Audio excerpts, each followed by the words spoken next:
আছে যিবোৰ গান ৰাজীৱ শদিয়াই লিখি থৈ গৈছে যি কেটকা পায় ঘৰ পাবহি গোটেইখিনিক বহাব সবকে মিউজিকৰ ল'ৰাখিনিক ধুনীয়াকৈ দিব তাৰ নিজলে নাথাকে মানে আমাক বহুৱাই থৈ কমিটি মানুহ গৈ শুই থাকে মানে ফোন ৰিচিভ নকৰে নিজলেতো একেবাৰে নাভাবিলেই মানে তেওঁক লৈ বহুত ব্যৱহাৰহে কৰিলে মোৰ জীৱনৰ কথাটো ক'বই নালাগে একেই তেনেকুৱা বহু অনুষ্ঠান তেনেকৈ কৰি আহোঁ তো অনুষ্ঠানবোৰত একেবাৰে পায় নাহোঁ কেতিয়াবা জীৱনটো যে মৰহা ফুল সুগন্ধি যে সুবাসৈ এই মুহূৰ্তত যিহেতু তেওঁলোকৰ ডাঙৰ ককাইজন গুচি গ'ল এতিয়া সৰু ককাই সমগ্ৰ দায়িত্ব ল'বলগীয়া হৈছে হয় এনেদৰেই উৱলি যোৱা ঘৰ এখনৰ পৰা বহু কণ্ঠশিল্পীয়ে তেওঁলোকৰ সংগীতৰ চৰ্চা কৰে সংগীতৰ যাত্ৰা এইদৰে অব্যাহত ৰাখে আমি এই মুহূৰ্তত এগৰাকী কণ্ঠশিল্পীৰ ওচৰত আছোঁ আমি তেওঁৰ পৰা কিছু কথা আমি পোনে পোনে জানিবলৈ চেষ্টা কৰিছোঁ আৰু তেওঁ এতিয়া সংগীতৰ চৰ্চা কৰিছে কোন সেই শিল্পী আপোনালোকক দেখুৱাবলৈ চেষ্টা কৰিম এইদৰে তেওঁ গানৰ চৰ্চা কৰিছে আৰু অনিচ্ছা স্বত্বেও আমি দেখাই আছোঁ এখন উৱলি যোৱা ঘৰৰ পৰাই তেওঁ সংগীতৰ চৰ্চা কৰে এইখনে তেওঁৰ বাবে আপোন ঘৰ তেওঁৰ বাবে সপোনৰ ঘৰ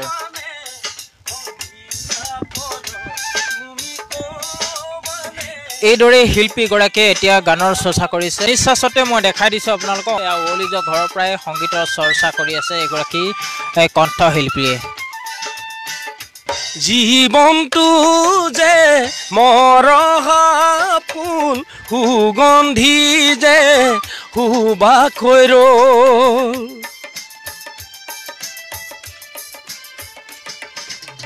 জীৱনটো যে মৰহা ফুল সুগন্ধি যে সুবাসৈ থাকিবানে তুমি জীৱন জুৰি হবানে মোৰ জীৱন লগৰী তুমি আহিবানে সন্ধিয়া পৰত তুমি ক'বানে নদীৰে পাৰত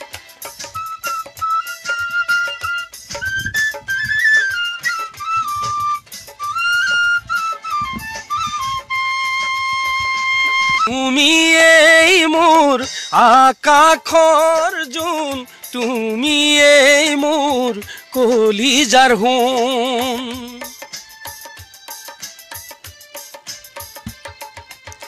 তুমি এই মোৰ আকাশৰ জোন তুমি এই মোৰ কলিজাৰ সোণ থাকিবানে সদায় পোহৰ বিলাই হিয়াৰ মৰম দিবা উপচাই তুমি আহিবানে সন্ধিয়া পৰত তুমি ক'বানে নদীৰে পাৰত তুমি আহিবানে সন্ধিয়া পৰত তুমি ক'বানে নদীৰে পাৰত নদীৰে পাৰত নদীৰে পাৰত এয়াই হৈছে কণ্ঠশিল্পী ইন্দ্ৰজিৎ দুলীয়া আৰু ৰাজীৱ শদিয়াৰ লগত একেলগে প্ৰায় বিগত 15টাকৈ বছৰে একেলগে আছিল তেওঁৰ আৰু এইসমূহ হ'ল ৰাজীৱ শদিয়াৰ অৰ্থাৎ ইন্দ্ৰজিৎ দুলীয়াৰে তেওঁ বাদ্যশিল্পী একেলগে যদি দুইটা প্ৰগ্ৰাম থাকে তেওঁলোকে অন্য স্থানৰ পৰা আমন্ত্ৰণ কৰিবলগীয়া হৈছিল বাদ্যশিল্পী আৰু একেখিনি বাদ্যশিল্পী এতিয়া তেওঁলোকে ৰাজীৱ শদিয়াৰ বিয়োগত যথেষ্ট মৰ্মাহত হৈছে যদিও তাৰ মাজতে গানৰ চৰ্চা লৈ আগবাঢ়িছে কাৰণ তেওঁলোকৰ এখন নিজা ঘৰ আছে এটা পৰিয়াল আছে তেওঁলোকো চলি থাকিব লাগিব এই মুহূৰ্তত যিহেতু তেওঁলোকৰ ডাঙৰ ককাইজন গুচি গ'ল এতিয়া সৰু ককাই সমগ্ৰ দায়িত্ব ল'বলগীয়া হৈছে বিশেষকৈ ৰাজীৱক জীয়াই ৰাখিবলৈ হ'লে আমি প্ৰতিজন শিল্পী মানুহে বা মিউজিকৰ মানুহে আমি খুব চেষ্টা কৰিব লাগিব আৰু প্ৰয়াস কৰিছোঁ এতিয়া ৰাজীৱক জীয়াই ৰখাৰ আমি তেওঁৰ গানবিলাক আমি জীয়াই ৰাখিবলৈ হ'লে সঁচাকৈ প্ৰতিখন মঞ্চতে আমি তেওঁক সুঁৱৰিবই লাগিব এই জেগাৰ পৰাই কৈছোঁ মই প্ৰতিজন শিল্পীয়ে যেন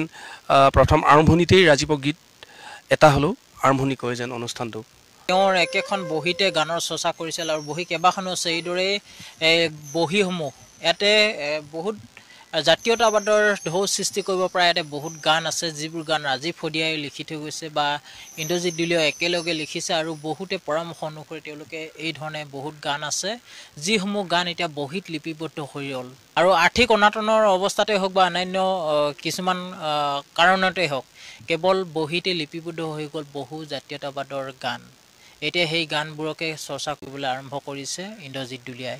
আৰু ৰাজীৱৰ স্মৃতিবোৰ চিৰজীৱিত কৰিবৰ কাৰণে এতিয়া ইন্দ্ৰজিতে আহিছে, অৰ্থাৎ এই বাদ্যযন্ত্ৰ শিল্পীসকলৰ তেওঁলোকৰ সৰু ককাই বৰককাই ৰাজীৱ শদিয়া যিহেতু গুচি গ'ল, এতিয়া সৰু ককাই দায়িত্ব আছে। আৰু ৰাজীৱ শদিয়াৰ লগত চৰ্চা কৰা এইসমূহ গানৰ বহি এতিয়া এওঁ গুণগুণাব। আমি অকণমান শুনো, আহকচোন একেলগে উপভোগ কৰোঁ আমাৰ আজিৰ এই অনুষ্ঠানটি। প্ৰথমে মই মোৰ বন্ধুক লৈয়ে বন্ধুক গীতটোৱে মই গুণগুণাবলৈ চেষ্টা কৰিছোঁ। বন্ধু পাহৰি নাযাবা দে, বন্ধু পাহৰি নাযাবা দে, জীৱনাতৰ ভাওলৈ উমলা স্মৃতি ৰাখিবা দে, স্মৃতি ৰাখিবা দে, বন্ধু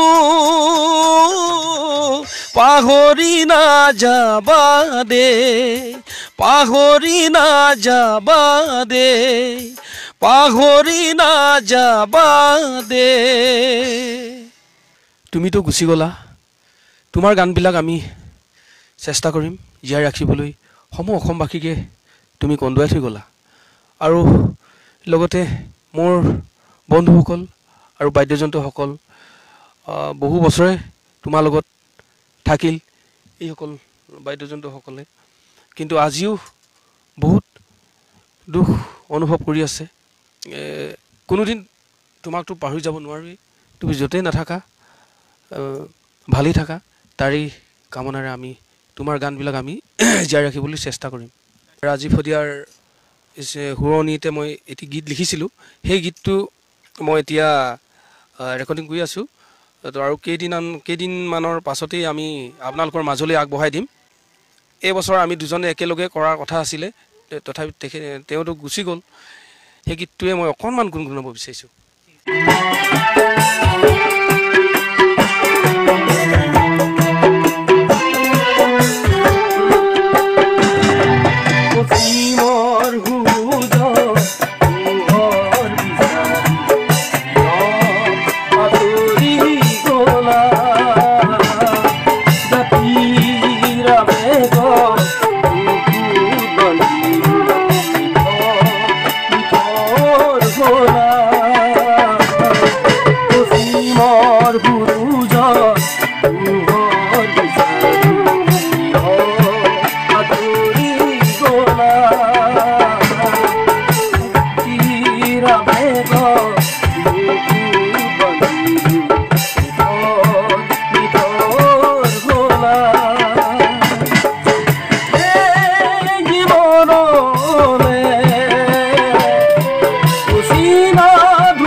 ইন্দ্ৰজিৎ দুলীয়া এগৰাকী ভাল কণ্ঠশিল্পী, তেওঁ বহুত প্ৰতিভাৱান ব্যক্তি।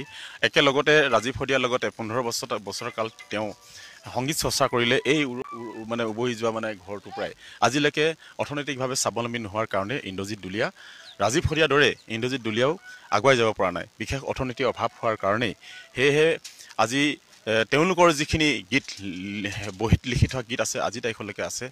তেওঁলোকৰ টকা পইচা থকাহেঁতেন নিশ্চিতভাৱে সেইবিলাক বিহু গীত বা আধুনিক গীত বা যিবিলাক স্বদেশী গীত আছে সেইবিলাক আজি সমাজৰ মাজলৈ এৰি দিব পাৰিলেহেঁতেন। অৰ্থনৈতিক অৱস্থাৰ দুৰৱস্থাৰ কাৰণে আজি দুইগৰাকী শিল্পী, এজন শিল্পী গুচি গ'ল আজি ৰাজীৱ শদিয়া, একেলগতে 15টা বছৰ তেওঁলোকে এনেকুৱা এটা ঘৰতেই আখৰা কৰি তেওঁলোকে আগুৱাই যাবলৈ চেষ্টা কৰিছিল। তেওঁৰ নোহোৱাৰ পাছৰ পৰা তেওঁলোকৰ যিবিলাক শিল্পী, বাদ্যশিল্পী, তেওঁলোকে মমাহত হৈছে, তেওঁলোকে কোনো ধৰণৰ কাম কৰিবলৈ আচলতে আগুৱাই যাবলৈ চেষ্টা কৰা নাই। মানে মনটো ভাগি পৰিছে। ইন্দ্ৰজিৎ দুলীয়া আৰু ৰাজীৱ শদিয়া এটা সময়ত ৰাজীৱ শদিয়ায়ো ইন্দ্ৰজিৎ দুলীয়াৰ সতে একেখন মঞ্চতে কাম কৰি গৈছিল আৰু এনে এখন ঘৰৰ পৰাই উৰুষা বজাৰৰ পৰাই ৰাজীৱ শদিয়ায়ো সংগীত জগতখনলৈ ঢাপলি মেলিছিল। প্ৰায় মানে ৰাজীৱ শদিয়াই ইন্দ্ৰজিৎ দুলীয়াৰ ঘৰলৈ অহা আমি দেখিবলৈ পাওঁ আৰু ইন্দ্ৰজিৎ দুলীয়ায়ো ৰাজীৱ শদিয়াৰ ঘৰলৈ অহা যোৱা কৰি থাকে আৰু তেনেদৰেই মানে গীতৰ চৰ্চাবিলাক চলি থাকে।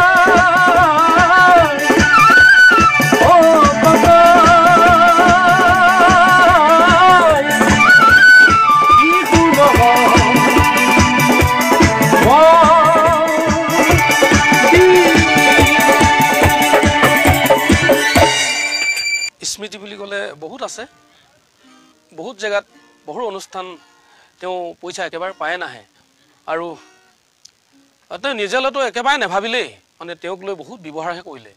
তো যিমান দিন থাকিলেও লগতে খুব মানে বেছিয়েই মানে সেইটো সমস্যা দেখিলোঁ। যিকেইটকা পায় ঘৰ পাবহি, গোটেইখিনিক বহাব, চবকে মিউজিকৰ ল'ৰাখিনিক ধুনীয়াকৈ দিব, তাৰ নিজলৈ নাথাকে। কেতিয়াবা 100 টকা বা কেতিয়াবা 200 টকা থাকে, তাকে কেতিয়াবা একেবাৰে নাথাকে। আৰু কিছুমান অনুষ্ঠানে এতিয়া প্ৰগ্ৰেম কৰাৰ পিছত আৰু 2টা দিনৰ পিছত 2টা দিনৰ পিছত দিম বুলি কয় বা কেতিয়াবা সপ্তাহৰ পিছত দিম বুলি কয়।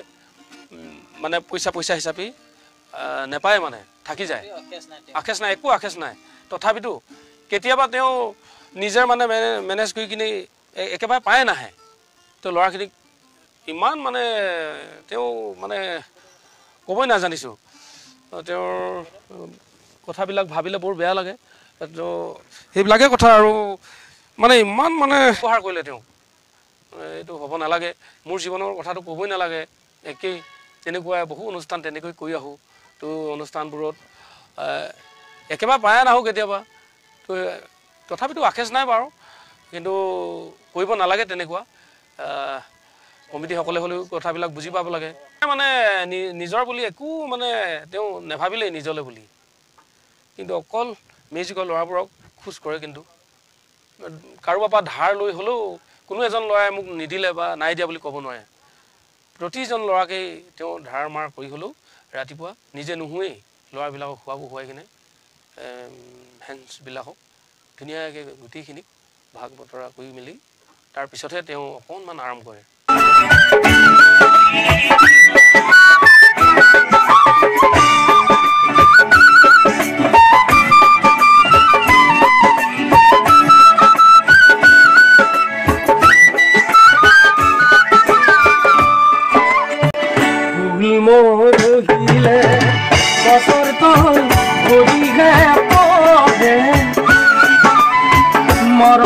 ফুলৰ পাহি কোনোবাই জানো আদৰ কৰে,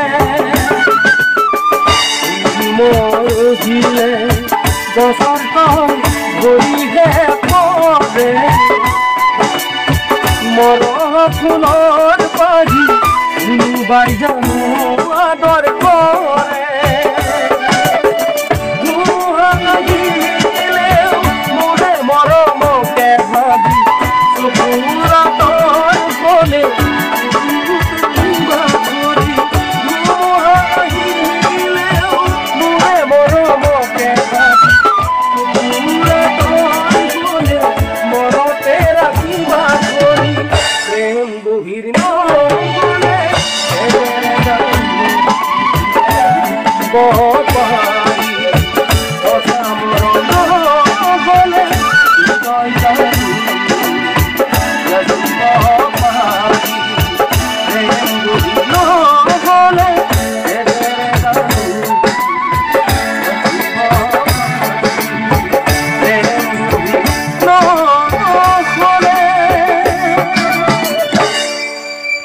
6-7 বছৰমানৰ আগৰ পৰাই আছিল আমাৰ ইয়াৰে ৰাজীৱ ককাইদেউৰ লগত বজোৱা বিয়েন তাঁতী তেখেতে লৈ যায় দাদা ঘৰত থাকোঁগৈ খাওঁগৈ মুঠতে তেখেতে এজন বহুত চিধা গাঁৱলীয়া টাইপৰ মানুহ কোনো অহংকাৰ নাইকিয়া মানুহ আছিল বহুত সহজ সৰল বহুত দুখ লাগিছে ইমান সোনকালে কাঢ়ি লৈ গ'ল তাক বহুত থাকি গ'ল তেখেতৰ লগত বহুত আশা আছিল তেখেতক লৈ আৰু তেখেতৰ লগত বাদ্য সংগত কৰিবলৈ তেখেতৰ জাতি মাতৃ গীতত কিন্তু আশাবোৰ এতিয়া আশা হৈয়ে ৰ'ল দুটা বছৰতে কেইবাখন অনুষ্ঠানো আমি তেনেকৈ পাইছোঁ অনুষ্ঠান 12টা-1টামান বজাতে শেষ হৈ যায় কিন্তু পে'মেণ্ট আমি ৰাতিপুৱা বেলি ওলাই যায়গৈ তেতিয়ালৈকে পে'মেণ্ট নাপাওঁৱে কেতিয়াবাতো নোপোৱাকৈ আহি যোৱা হয় তেনেকৈ দাদাই দুখনমান মই থকা অৱস্থাত দুখনমান অনুষ্ঠানৰ বিষয়ে ফেচবুকতো পষ্ট কৰিবলগীয়া হৈছিলে মানে আমাক বহুৱাই থৈ কমিটি মানুহ গৈ শুই থাকেগৈ মানে ফোন ৰিচিভ নকৰে তেনেকুৱা পাইছোঁ